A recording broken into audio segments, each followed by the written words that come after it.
وإياه نستعين وأشهد أن سيدنا وحبيبنا وشفيعنا ومولانا الذي بلغ الرسالة وأدى الأمانة ونصح الأمة وكشف الأمة صلى الله عليه وسلم لا نبي بعده. اللهم صل على سيدنا محمد الفاتح لما أغلق والخاتم لما سبق ناصر الحق بالحق والهادي إلى صراطك المستقيم وعلى آله حق قدره ومقداره العظيم. وقال الله تعالى في كتابه الكريم: أعوذ بالله السميع العليم من الشيطان الرجيم. بسم الله الرحمن الرحيم. يا أيها الذين آمنوا اتقوا الله حق تقاته ولا تموتن إلا وأنتم مسلمون. وقال أيضا: أعوذ بالله من الشيطان الرجيم. بسم الله الرحمن الرحيم. إنا أعطيناك الكوثر فصل لربك وانحر إن شانئك هو الأبتر. وقال سيدنا النبي صلى الله عليه وسلم في الحديث الشريف: اتق الله حيثما كنت وأتبع السيئة الحسنة تمحها وخالق الناس بخلق حسن. صدق الله العظيم وصدق الرسول الكريم. Jemaah Idul Adha yang insya Allah dalam lindungan dan ampunan Allah Subhanahu wa Ta'ala. Allahu Akbar, Allahu Akbar, Allahu Akbar, walillahil hamd. Hari ini kita telah melaksanakan sholat Idul Adha, di mana kita memasuki hari kedua kemenangan. Ketika kemarin kita memasuki kemenangan pertama setelah melaksanakan sholat Idul Fitri, lalu di hari ini kita telah merayakan dengan cara sholat Idul Adha secara berjamaah, merupakan ciri tanda daripada hamba Allah Subhanahu wa Ta'ala bagi mereka yang berusaha meningkatkan ketakwaannya di hadapan Allah Subhanahu wa Ta'ala. Mengapa demikian? Karena sesungguhnya yang paling mulia di hadapan Allah bukanlah mereka yang memiliki jabatan yang tinggi. Yang paling mulia di hadapan Allah bukanlah mereka yang memiliki harta yang berlimpah, anak cucu keturunan yang banyak. Tidaklah demikian. Tetapi yang paling mulia di hadapan Allah adalah mereka yang bertakwa. Sebagaimana firman Allah di dalam Al-Quran surah Al-Hujurat: A'udzu billahi minasyaitonir rajim. Inna akramakum 'indallah atqakum. Yang paling mulia di hadapan Allah Subhanahu wa Ta'ala adalah mereka yang bertakwa. Salah satu ciri daripada hamba Allah yang bertakwa adalah mereka yang memuliakan sunnah Nabi sallallahu alaihi wasallam. Ketika kemarin kita berusaha bersusah payah berpuasa mulai daripada 1 Zulhijjah, kemudian masuk ke 8 Tarwiyah, lalu kemudian dilanjutkan dengan 9 Arafah, sebagaimana janji Nabi sallallahu alaihi wasallam di dalam hadisnya, siapa orang yang mampu berpuasa di hari ke-8 Zulhijjah, maka Allah Jalla Jalaluhu memberikan pahala 1 hari Tarwiyah dibalas oleh Allah Subhanahu wa Ta'ala dengan seakan-akan dia berpuasa 1 tahun lamanya. Lalu kemudian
absar.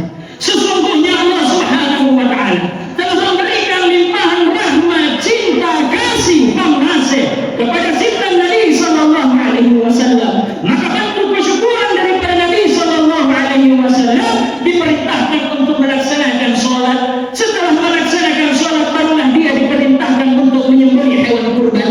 Kalau kita menteliti daripada ayat yang kedua, washalli li rabbika wanhar, bentuk kesyukuran kita kepada Allah Subhanahu wa taala dalam ayat ini ada dua. Yang pertama, bagaimana caranya kita bersyukur di hadapan Allah dengan cara memelihara sholat lima waktu kita. Jangan berarti kita di Ramadan saja rajin sholat, selepas Ramadan maka berhentilah sholat kita. Jangan berarti kita melaksanakan sholat hanya di hari Jumat bagi laki-lakinya, namun di hari-hari lain kita tidak melaksanakan sholat. Tidaklah demikian. Kalau kita mengaku sebagai umat Nabi sallallahu alaihi wasallam, hamba Allah Subhanahu wa taala, maka bentuk kesyukuran kita kepada Allah Jalla Jalaluhu sekurang-kurangnya melaksanakan sholat. Setelah itu, kalau kita melihat daripada kacamata Idul Kurban, perspektif para ulama fikih bahwasanya kalimat fashalli li rabbika wanhar tidak sah kurban seseorang jika dia menyembelihnya sebelum melaksanakan sholat Idul Adha yang barusan kita laksanakan. Karena tertib ayatnya fashalli, dirikanlah salat ya Muhammad, wanhar, setelah engkau melaksanakan sholat 2 rakaat itu silahkan engkau menyembelih. Lantas timbul pertanyaan, bagaimana kalau ada orang yang melaksanakan sembelihan sebelum dilaksanakan Idul Adha, tetap dikatakan itu sembelih namun tidak disebutkan sebagai kurban.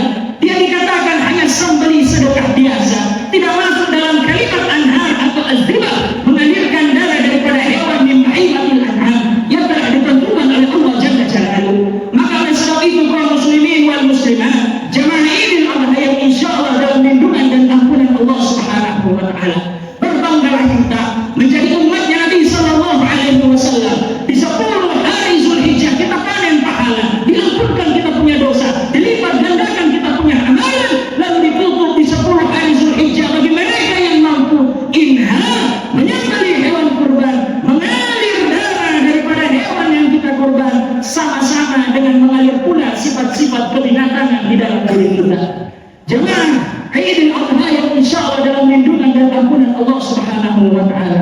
Perintah daripada Idul Kurban terjadi di tahun kedua Hijriah setelah 2 tahun Nabi sallallahu alaihi wasallam berhijrah dari Makkah Mukarramah menuju Madinah Al-Munawwarah. Lalu turunlah perintah untuk menyembelih hewan kurban. Tetapi ketahuilah kaum muslimin wal muslimat, jemaah Idul Adha, perintah Idul Adha ini diawali bukan daripada zaman Nabi sallallahu alaihi wasallam, namun diawali peristiwa yang begitu besar terhadap keluarganya Sayyidina Ibrahim alaihissalam. Di dalam Al-Quran beberapa kali disebutkan Sayyidina Ibrahim alaihissalam memiliki gelar Khalilullah. Apa arti daripada Khalilullah? Adalah kekasih Allah.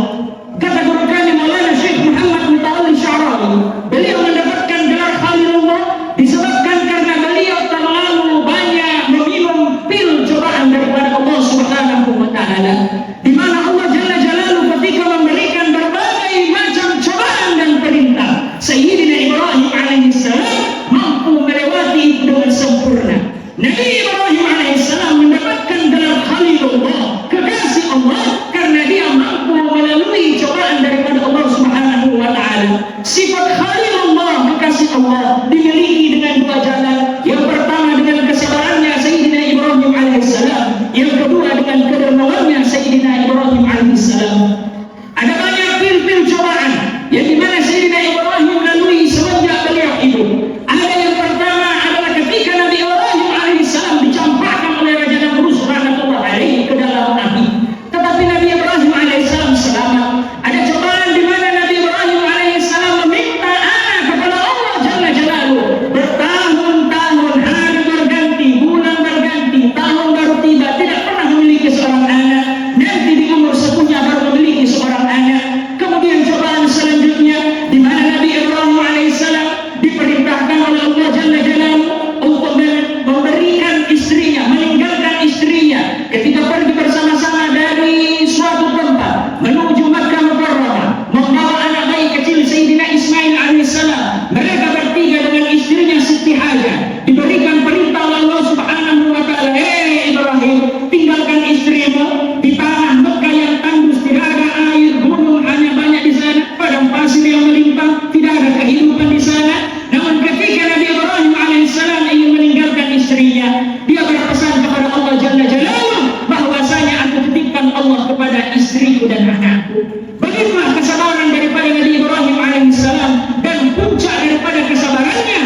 tersebut. Tetapi apakah ketika Nabi Ibrahim mendapatkan perintah dia mengelak, ya Allah, aku ini sudah lama minta kepadamu, mengapa setelah aku dapatkan harus aku bunuh anak tersebut? Tidak. Nabi Ibrahim alaihissalam memahami bahwa 3 kali mimpi berturut-turut untuk perintah menyembelih anaknya ini bukan daripada isyarat syaitan, melainkan isyarat daripada Allah Jalla Jalaluhu. Allah ingin melihat sampai mana kehambaanmu ya Ibrahim. Ketika engkau telah mendapatkan apa yang kau inginkan, apakah engkau masih menyembahku?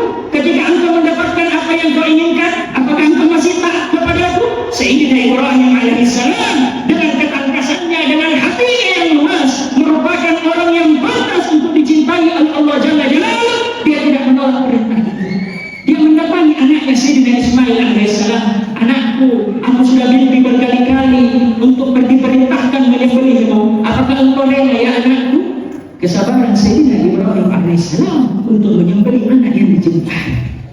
Begitulah ketika kita ingin mengharapkan kepada Allah Subhanahu wa taala menjadi kekasihnya, tugas kita bukan mengeluh. Ketika kita dicoba, tugas kita adalah bersabar. Tugas kita adalah menyerahkan diri kita kepada Allah, karena sesungguhnya setiap masalah kehidupan yang kita alami semuanya bersumber dari Allah. Maka tugas kita, wa may yattaqillaha yaj'al lahu makhraja. Kalau kita bertakwa kepada Allah Subhanahu wa taala, setiap masalah diserahkan kepada Allah Subhanahu wa taala. Karena masalah dari Allah, solusinya dari Allah.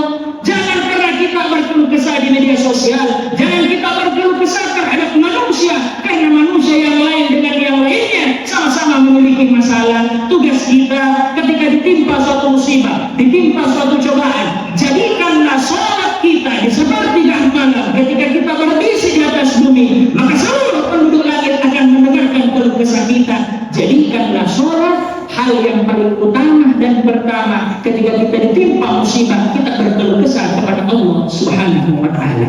Begitulah salah satu cara untuk menjadi kekasih Allah, kita memetik hikmahnya, kesabaran daripada Nabi Ibrahim alaihissalam.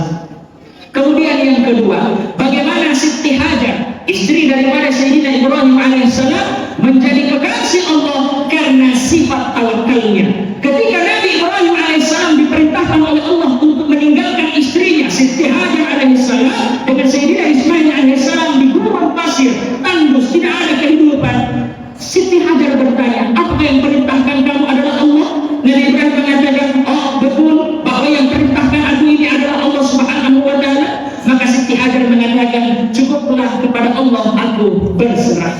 Hari berlalu, minggu berganti, bulan baru tiba. Habislah simpanan daripada Siti Hajar. Bekalnya habis, makanannya habis, airnya pun habis.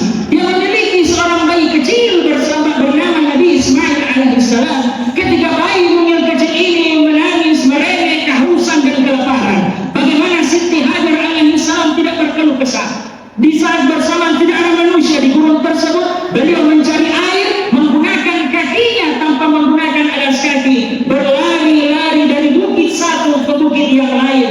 Ketika itu disebutkan bahwa itulah bukit yang dinamakan dengan Safa dan Marwah. 7 kali putaran Siti Hajar alaihissalatu wassalam pulang balik mencari makanan, mencari bantuan, mencari air, namun tidak ditemukan. Allah bukan membenci Siti Hajar, tapi Allah hanya ingin melihat sampai mana usaha daripada Siti Hajar. Hatinya berserah kepada Allah, badannya melakukan apa yang perlu dilakukan. Maka konsep tawakal itulah yang patut kita cabut daripada Siti Hajar alaihissalatu wassalam. Setelah berusaha pulang balik dari bukit satu ke bukit lain hanya untuk mendapatkan segelas air untuk diberikan kepada anaknya Sayyidina Ismail alaihissalam, maka Allah telah melihat usahanya Siti Hajar alaihissalam, kemudian diberikanlah hatinya yang penuh tawakal. Di depan matanya kaki mungil kecil Nabi Ismail alaihissalam keluarlah air. Di mana Nabi Ismail alaihissalam yang mungil itu menggosok-gosokkan dia punya kaki sampai-sampai terpancarlah air yang begitu banyak. Kalau kita umat manusia di zaman sekarang masih bisa menikmati air tersebut, itulah yang dikatakan dengan air Zam-Zam. Salah satu peristiwa mukjizat dari Allah Subhanahu wa taala terhadap Nabi Ismail alaihissalam, kakinya yang kecil itu menggosok-gosok kepada tanah yang tandus, kemudian muncullah air mengalir sejak zaman itu hatta yaumul qiyamah, dan hari ini masih bisa kita nikmati air tersebut. Itu yang dikatakan dengan air Zam-Zam. Dari kisah ini, Siti Hajar alaihissalam, kita dapat memetik suatu hikmah. Bagaimana hatinya Sayyidina Siti Hajar alaihissalam tetap dia menyantolkan harapan. Kalau bahasa agama, tawakal. Allah berfirman dalam Al-Quran, wa man yatawakkal 'ala Allah fa huwa hasbuh. Siapa orang yang mampu berserah diri kepada Allah, dia bertawakal kepada Allah, fa huwa hasbuh, maka Allah akan mencukupkan. Dalam literasi bahasa Arab, kalimat fa di situ setelah tawakal dicukupkan. Fa di situ tidak ada jeda. Jadi tugas kita adalah bukan berarti kita bertawakal tidak berusaha, namun antara usaha dan harapan harus jalan bersamaan. Kata guru kami di Mesir, ibarat sendal kiri dan sendal kanan. Sendal kanan adalah hati kita yang bermunajat kepada Allah, itulah doa. Kemudian sendal kiri itulah usaha. Antara usaha dan doa tawakal harus jalan beriringan. Kebanyakan di antara kita mengatakan atau salah memahami bahwa tawakal tidak usah berusaha. Tidak. Kata guru kami Syekh Muhammad Mutawalli Syafai, tawakal adalah al-jawarih mu'amal wal qulub tatawakkal. Tawakal adalah tubuh kita berusaha semaksimal mungkin, lalu hati kita cantumkan harapan kepada Allah Subhanahu wa taala.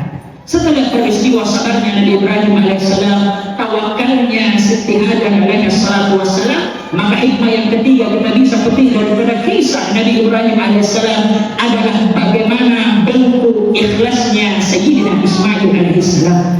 Ketika beliau beranjak daripada umurnya yang sudah hampir dewasa, turunlah perintah untuk menyembelih. Apakah Sayyidina Ismail melarang bapaknya atau melawan bapaknya atau mengelak bahkan kabur daripada rumahnya? Tidak. Beliau mengatakan kepada Sayyidina Ibrahim alaihissalam, duhai Allah, duhai bapakku, ketika itu betul-betul perintah dari Allah Subhanahu wa taala, silahkan engkau lakukan, engkau nanti mendapatkan dirimu bagian daripada orang-orang yang sabar, orang-orang yang tulus, orang-orang yang ikhlas. Ketika kita diuji oleh Allah Subhanahu wa taala, Bapak Ibu sekalian, tugas kita bagaimana cara menggapai ridhonya Allah Subhanahu wa taala dengan menanamkan keikhlasan.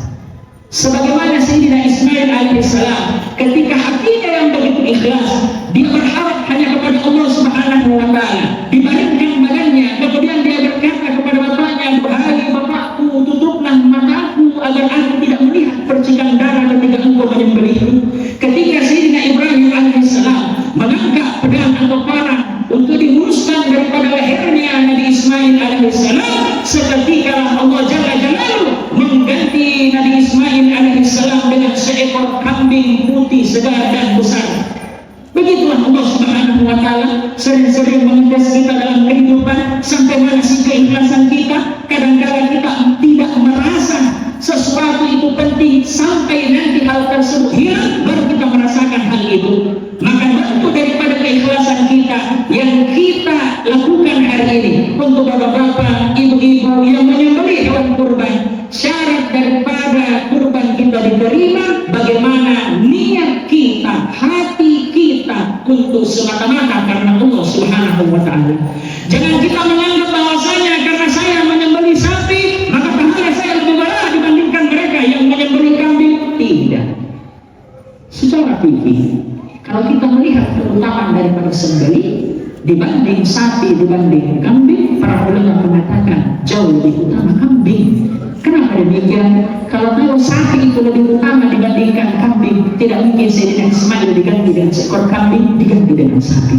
Seandainya sapi itu lebih utama dibandingkan kambing, tidak mungkin Nabi Muhammad SAW sejak turun perintah untuk hidup kurban sampai beliau meninggal dunia, tidak mungkin beliau hanya menyembelih seekor kambing. Nabi SAW sejak di tahun Hijriah turun perintah untuk berkurban, Nabi Muhammad SAW menyembelih seekor kambing. Apa sih yang kita sembelih daripada hidup kurban ini? Satu, yang pertama, kita sembelih sifat kebinatangan kita. Tidak ada rasa memiliki, tidak ada merasa paling hebat, tidak ada merasa paling besar, paling utama, dan lain sebagainya. Kita sembelih hewan kita punya hewan kurban, mengalir karenanya, mengalir juga sifat-sifat kebinatangan kita. Selesai Idul Adha ini, kesombongan kita hilang, ria kita hilang, bakhil kita hilang, seluruh penyakit hati yang menempel dalam diri kita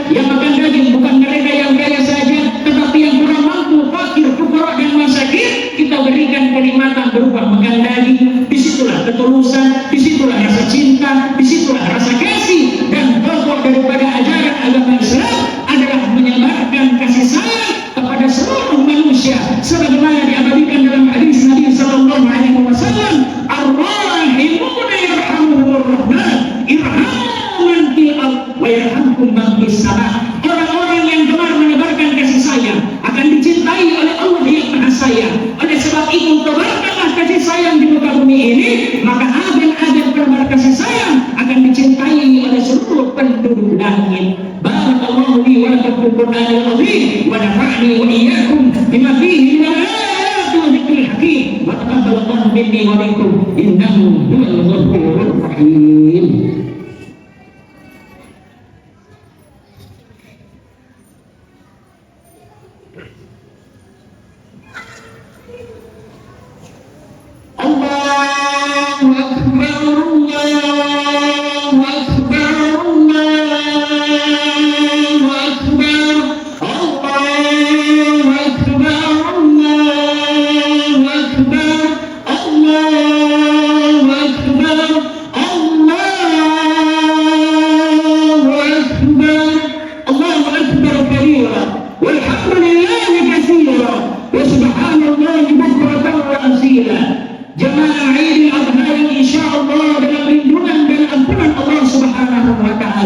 Oleh sebab itu, menutup perjumpaan kita yang singkat ini di khutbah kedua, mari kita ikhlaskan hati kita.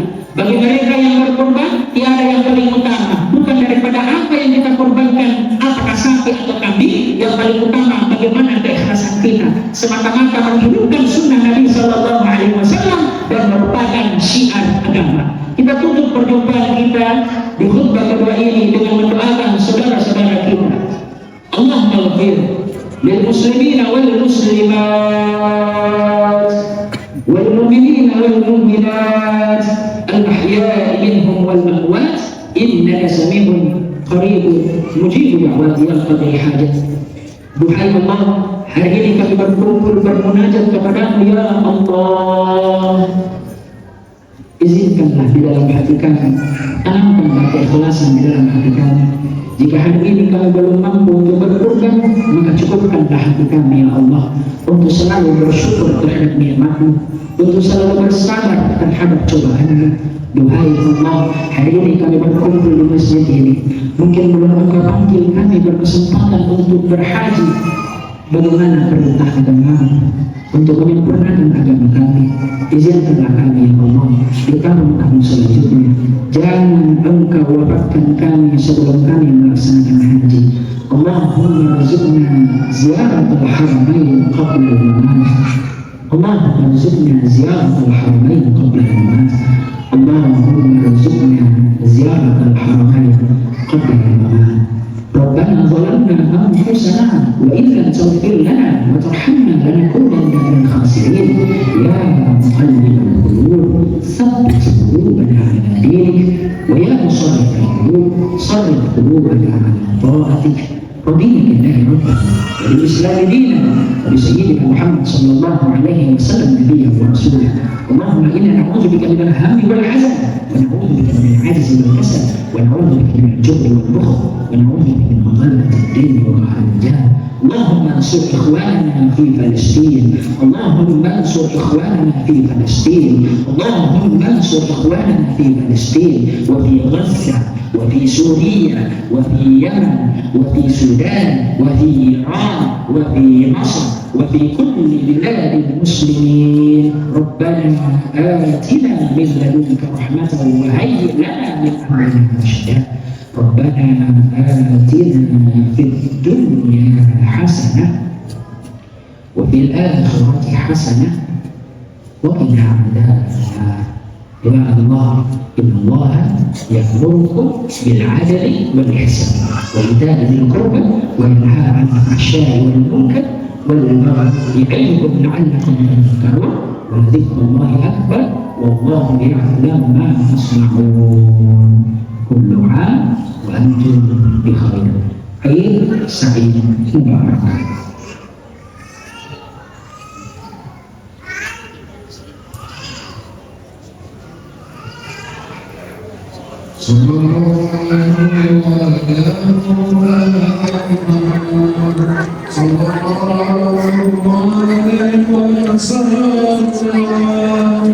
Sallallahu